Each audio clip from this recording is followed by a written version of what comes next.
हम बाइबल के उत्पत्ति ग्रंथ के 37वें अध्याय में पहुंचते हैं। यहां हम मिलते हैं याकूब से, एक ऐसा व्यक्ति जो अब बूढ़ा हो चला है। याकूब के 12 बेटे थे और वह सबसे अधिक अपने छोटे बेटे यूसुफ से प्यार करता था। यूसुफ उस समय सिर्फ 17 वर्ष का था और वह अपने भाइयों के साथ खेतों में काम करता था। लेकिन उसमें कुछ खास बात थी, वह सच्चा था, सीधा था और गलत को गलत कहने की हिम्मत रखता था। याकूब ने यूसुफ से इतना प्रेम किया कि उसके लिए एक रंग बिरंगा वस्त्र बनवाया, एक ऐसा कोट जो बाकी सब भाइयों के पास नहीं था। भाइयों को यह पसंद नहीं आया। लगा कि पिता यूसुफ को बाकी सबसे ऊपर मानते हैं और यह जलन धीरे धीरे नफरत में बदलने लगी। एक रात यूसुफ ने सपना देखा। मैंने देखा हम खेतों में पुल बांध रहे थे। मेरे पुल के चारों ओर तुम्हारे पुल झुक गए, मेरे पुल को प्रणाम करते हुए। भाई चौंक गए। क्या यह इशारा था कि यूसुफ एक दिन उन पर राज्य करेगा? फिर कुछ दिन बाद यूसुफ ने एक और सपना देखा। इस बार मैंने देखा सूरज, चंद्रमा और 11 तारे मेरे आगे झुक रहे थे। यह सुनकर उसके पिता याकूब ने भी उसे टोका, पर वह मन ही मन इन बातों को याद रखे रहा। एक दिन याकूब ने यूसुफ से कहा, यूसुफ जाओ, देखो तुम्हारे भाई शेखेम में कैसे हैं, वापस आकर मुझे बताना। यूसुफ आज्ञाकारी पुत्र था। वह चल पड़ा अपने भाइयों की ओर। भाई उसे दूर से देख लेते हैं और उनके मन में एक दुष्ट विचार आता है। भाई आपस में बोलते हैं, देखो वो सपना देखने वाला आ रहा है, चलो उसे मार डालें। हैं उसके सपने कैसे पूरे होते हैं। जब यूसुफ पास आया, उन्होंने उसके रंगीन वस्त्र को उतारा और उसे एक सूखे कुएं में फेंक दिया। कुएं में पानी नहीं था, पर अंधकार, डर और धोखे से भरा हुआ था। उसी समय एक व्यापारियों का दल वहां से गुजरा, इश्माइली व्यापारी जो मिस्र की ओर जा रहे थे। तब एक भाई यहूदा ने सुझाव दिया। यहूदा ने कहा, उसे मारने से क्या लाभ, आओ हम उसे इन व्यापारियों को बेच दें। और उन्होंने 20 चांदी के सिक्कों में ही भाई को गुलामी में बेच दिया। अब भाइयों को अपने पाप को छिपाना था। उन्होंने यूसुफ का रंग बिरंगा वस्त्र लिया, उसे बकरी के खून में भिगोया और जाकर पिता को दिखाया। उन्होंने कहा, पिताजी देखिए यह वस्त्र हमें रास्ते में मिला। शायद किसी जंगली जानवर ने यूसुफ को खा लिया। याकूब का दिल टूट गया। वह फूट फूट कर रोने लगा, कहने लगा, मैं अपने बेटे के लिए शोक करते हुए कब्र तक जाऊंगा। उधर यूसुफ को व्यापारी मिस्र ले जा रहे थे। उसका जीवन बदल चुका था।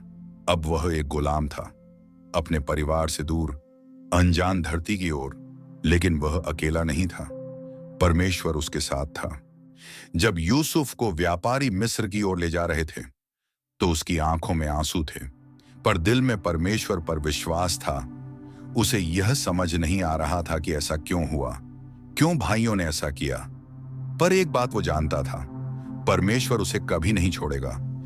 मिस्र की चमचमाती सड़कों पर जब यूसुफ का पहला कदम पड़ा, तब वह केवल एक गुलाम था।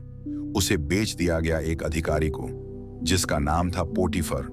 वह फरोह का अंगरक्षक और शाही सेवक था। पोटीफर ने देखा कि यूसुफ में कुछ अलग है। वह मेहनती था, ईमानदार था और जो कुछ भी करता था वह सफल होता था। क्यों? क्योंकि बाइबल कहती है, और यहोवा यूसुफ के साथ था। पोटीफर ने यूसुफ को अपने पूरे घर का जिम्मेदार बना दिया। यूसुफ के हाथ में सब कुछ सौंप दिया गया। घर का प्रबंधन, नौकरों की देखरेख, अनाज का भंडारण। जहां यूसुफ जाता वहां आशीर्वाद आता। पर जब परमेश्वर का हाथ किसी के ऊपर होता है तो शैतान भी सक्रिय हो जाता है। पोटीफर की पत्नी ने यूसुफ पर बुरी नजर डाली। वह रोज उस पर दबाव डालती रही, मेरे साथ संबंध बना लो। लेकिन यूसुफ ने हर बार इनकार किया। उसने कहा, मैं अपने स्वामी के विश्वास को नहीं तोड़ सकता और मैं परमेश्वर के विरुद्ध पाप नहीं कर सकता। यूसुफ अकेला था, कोई गवाह नहीं, कोई परिवार नहीं।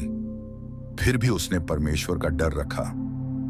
एक दिन जब पोटीफर घर पर नहीं था, उसकी पत्नी ने यूसुफ का कपड़ा पकड़ लिया। मेरे साथ रहो, उसने चिल्लाया। यूसुफ ने अपना कपड़ा छोड़ भाग निकला। तब वह स्त्री चिल्लाई, और झूठा आरोप लगाया कि यूसुफ ने उस पर हमला किया। जब पोटीफर को यह सुना तो वह क्रोधित हुआ और यूसुफ को जेल में डाल दिया गया। एक बार फिर यूसुफ पर झूठ बोला गया।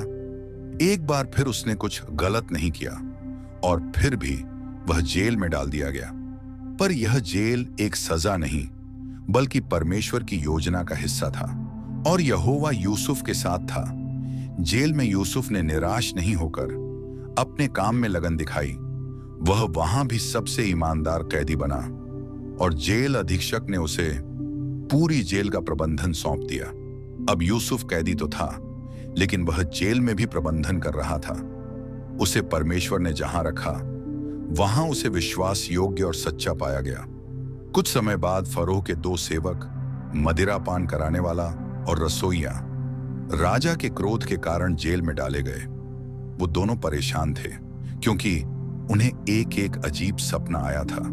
यूसुफ ने उनसे पूछा, क्यों उदास हो? उन्होंने अपने अपने सपने सुनाए। यूसुफ ने कहा, स्वप्नों का अर्थ परमेश्वर देता है। बताओ, क्या सपना देखा? पहले मदिरा पान कराने वाले ने बताया, मैंने देखा एक बेल है जिस पर 3 डालियां हैं। मैंने अंगूर निचोड़े और राजा को शराब दी। यूसुफ ने कहा, 3 दिन में तुम फिर से राजा के सामने सेवा करोगे। रसोइया को आशा जगी। उसने भी सपना सुनाया, मेरे सिर पर 3 टोकरियां थीं। ऊपरी टोकरी में राजा के लिए पके भोजन थे, पर पक्षी आकर उसे खा गए। यूसुफ ने दुख के साथ कहा, 3 दिन में तुम्हें फांसी दी जाएगी। 3 दिन बाद जैसा यूसुफ ने कहा वैसा ही हुआ। मदिरा पान कराने वाले को पुनः सेवा में बहाल किया गया और रसोइया को फांसी दी गई। यूसुफ ने मदिरा पान कराने वाले से कहा था, कृपया मुझे याद रखना, जब राजा के पास जाओ तो मेरा जिक्र करना, मैं निर्दोष हूं। पर जैसे ही मदिरा पान कराने वाले वापस गया, वह यूसुफ को भूल गया। यूसुफ फिर से भुला दिया गया। 2 साल तक और जेल में रहा, पर उस अंधकार में भी वह परमेश्वर पर भरोसा करता रहा। हर रात, हर आंसू, हर प्रार्थना परमेश्वर के महान उद्देश्य की तैयारी थी। एक दिन मिस्र का राजा फरोह एक विचित्र सपना देखकर घबरा गया। फरोह ने कहा, मैंने देखा नील नदी के किनारे 7 मोटी और सुंदर गायें थीं।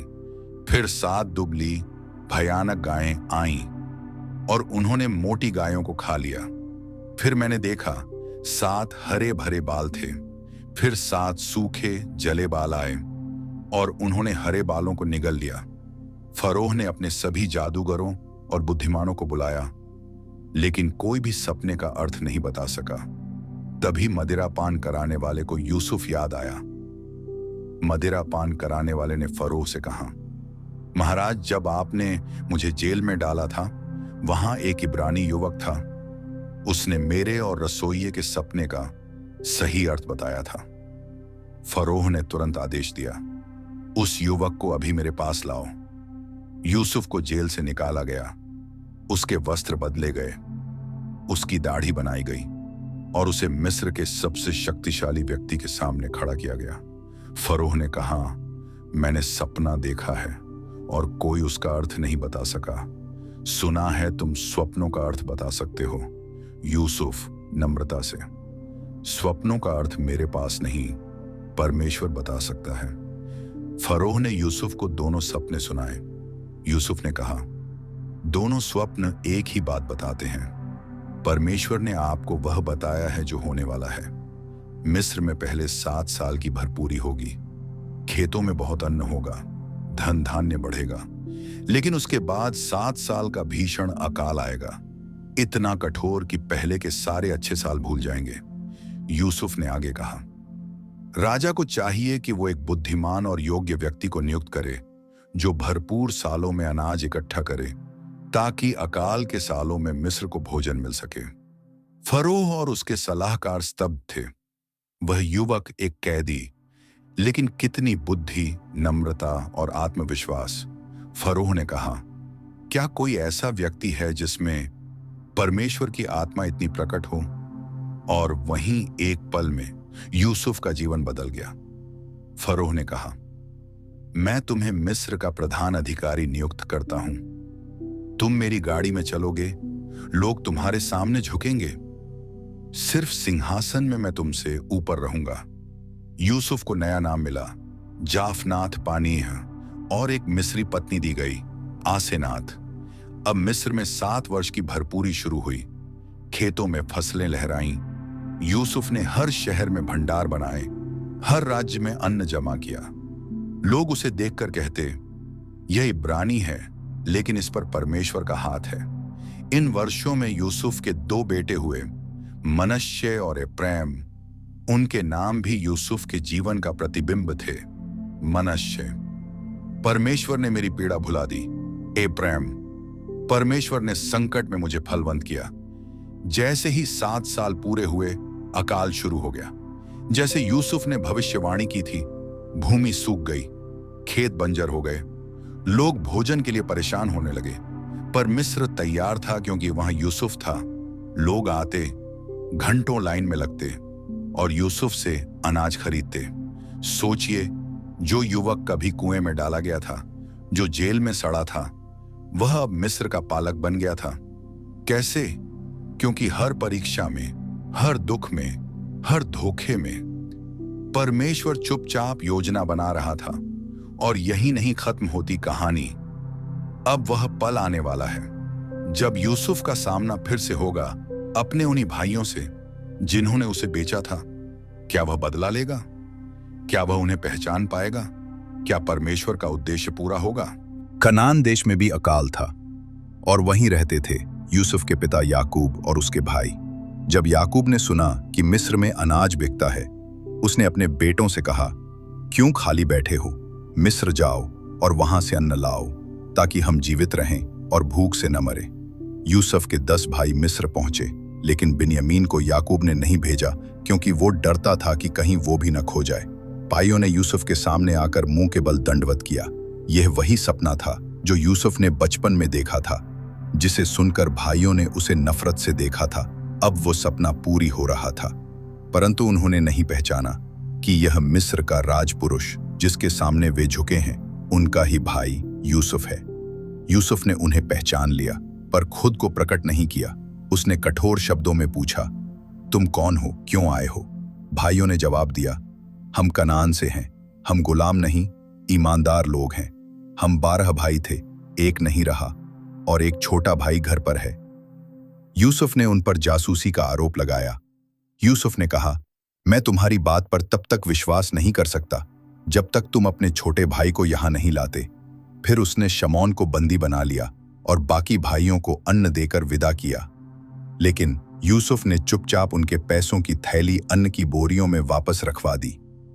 ऐसे जब भाई घर पहुंचे, उन्होंने याकूब को सब बताया। याकूब ने जब सुना कि शमौन मिस्र में बंद है और बिन्यामीन को लेकर वापस जाना होगा, तो उसका दिल दहल गया। यूसुफ नहीं रहा, अब शमौन भी नहीं, और अब तुम बिन्यामीन को भी ले जाना चाहते हो? नहीं, वो मेरे जीवन का अंतिम सहारा है। चाइल्ड बर्थ बीता गया, भोजन फिर से खत्म हो गया। अब याकूब को निर्णय लेना पड़ा। यहूदा ने कहा, अगर बिन्यामीन हमारे साथ नहीं गया तो हम अन्न नहीं ला पाएंगे। मैं उसके लिए जिम्मेदार हूं। याकूब ने भारी मन से अनुमति दी। इससे इस बार 10 नहीं, बल्कि 11 भाई मिस्र पहुंचे। जैसे ही यूसुफ ने बिन्यामीन को देखा, उसकी आंखें भर आईं, लेकिन वह खुद पर नियंत्रण रखे रहा। उसने भाइयों को अपने महल में बुलाया, उनके लिए भोज की व्यवस्था की। भाइयों को आश्चर्य हुआ, क्योंकि उन्हें उनकी उम्र के क्रम में बैठाया गया। बिन्यामीन की बोरी में मेरा चांदी का प्याला छुपा दो। जैसे ही भाई चले, फौजी पीछे दौड़े और उन्हें रोक लिया। तुम में से किसी ने हमारे स्वामी का प्याला चुराया है। भाई हक्के बक्के रह गए। हमने कुछ नहीं लिया। अगर किसी के पास प्याला मिला तो वह मारा जाए। प्याला बिन्यामीन की बोरी से निकला और सारे भाई चौंक गए। यूसुफ ने कहा, जिसके पास प्याला मिला वही गुलाम बनेगा, बाकी जा सकते हो। तब यहूदा सामने आया और उसने जो कहा वह यूसुफ के दिल को छू गया। हमारा पिता बहुत बूढ़ा है, बिन्यामीन उसके जीवन का अंतिम सहारा है। अगर वो लौटे बिना गया तो हमारे पिताजी मर जाएंगे। मुझे गुलाम बना लो, पर बिन्यामीन को जाने दो।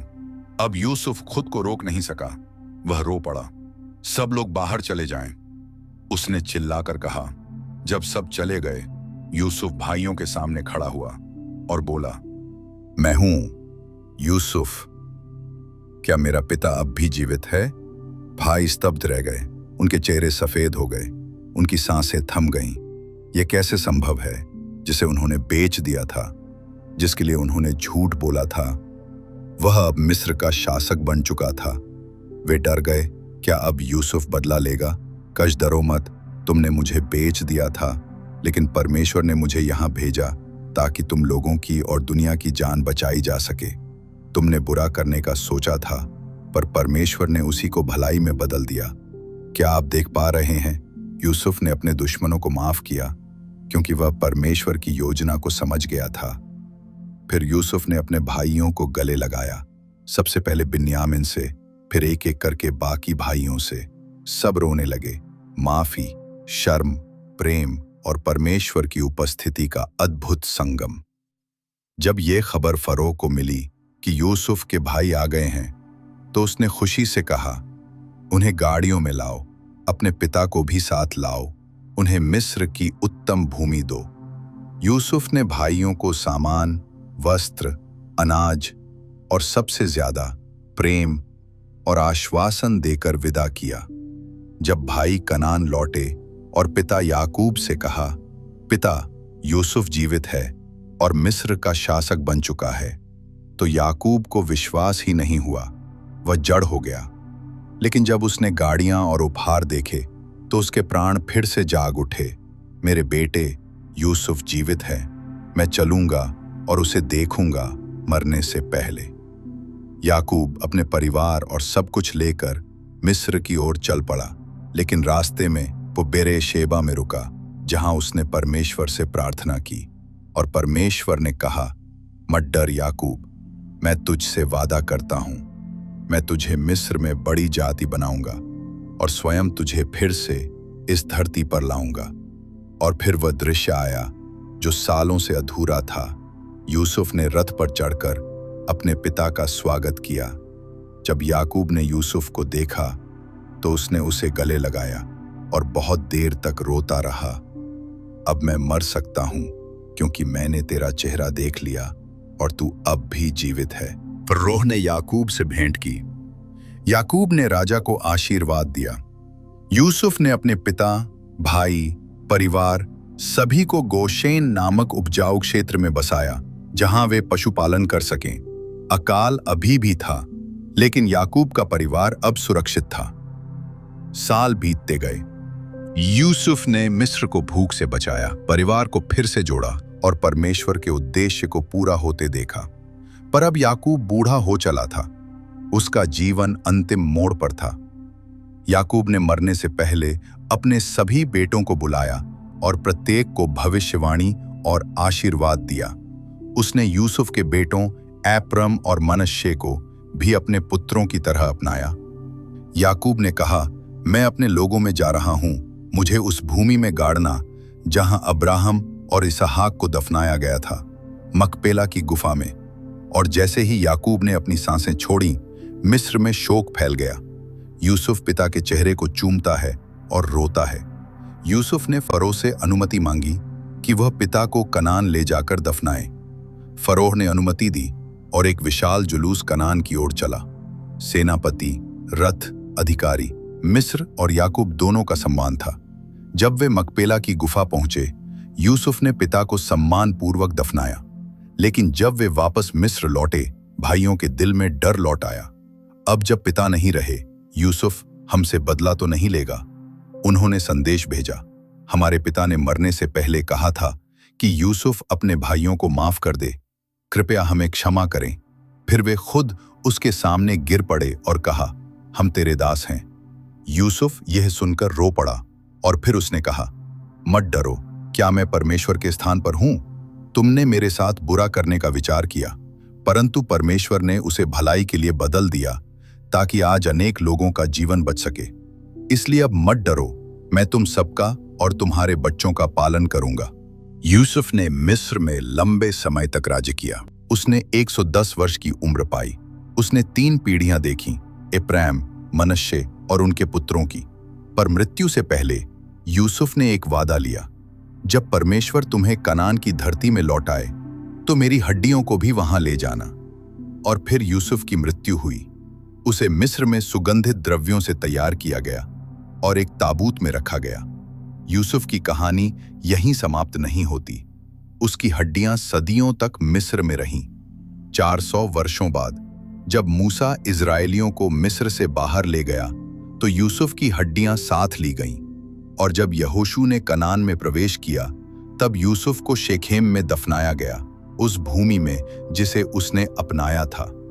यूसुफ की कहानी सिर्फ इतिहास नहीं है, यह एक संदेश है। जब लोग तुम्हें धोखा दें, परमेश्वर नहीं देता। जब हालात अंधकारमय हों, परमेश्वर की योजना चल रही होती है। जब लोग तुम्हारे विरुद्ध हों, परमेश्वर तुम्हारे लिए है। यूसुफ की तरह अगर हम धैर्य, विश्वास और क्षमा को थामे रहें तो अंत में परमेश्वर हर बुराई को भलाई में बदल देता है। यूसुफ एक स्वप्नद्रष्टा, एक दास, एक कैदी, एक शासक और सबसे बढ़कर एक विश्वासी। उसने न केवल सपनों की व्याख्या की बल्कि परमेश्वर की योजना को जी कर दिखाया।